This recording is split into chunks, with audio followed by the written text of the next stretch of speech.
This next story is a song.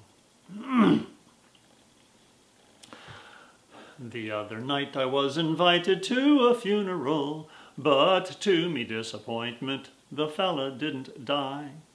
He said that he was sorry for having disappointed us, and seeing as he apologized, we let the thing go by. To ease our disappointment, he took us out and treated us. He bought a quart of port for a company of 10.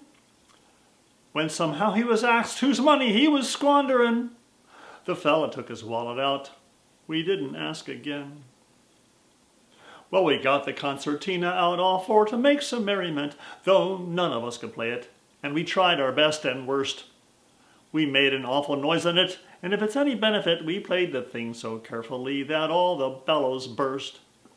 We got a boiled potato for to fix the concertina with, when someone hit Maloney with the carcass of a cat. He bundled up his whiskers and he read out the riot act and said he'd put 2 lumps upon the bugger that done that. Well, the owner of the beer shop, when he seen us all a-riotin', gave orders to get out, but that we flat refused.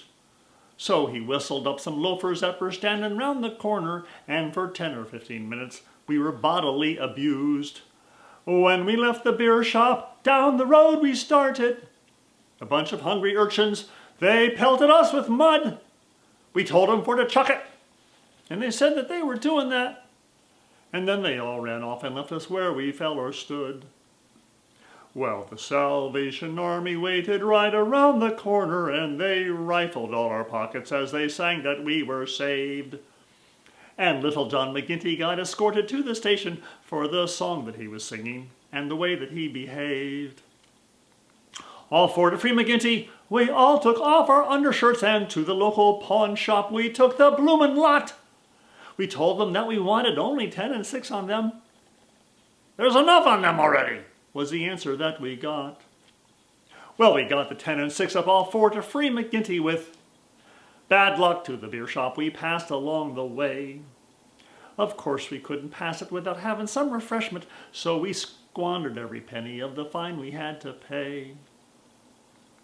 The whiskey being in us, and our senses being out of us, so for a bit of rioting we stoutly did repair. We battered one another as we rearranged the tables, keeping track of lighter objects that were flying through the air. Well, McPherson hit McCanish, and McCanish hit another person, and anyone and everyone and every man was right. And poor old crippled McNamara, sitting saying nothing, poked at random with his crutches to intensify the fight. We fought around like Turks till the cops, they separated us. They hauled us off to jail with broken noses and black eyes.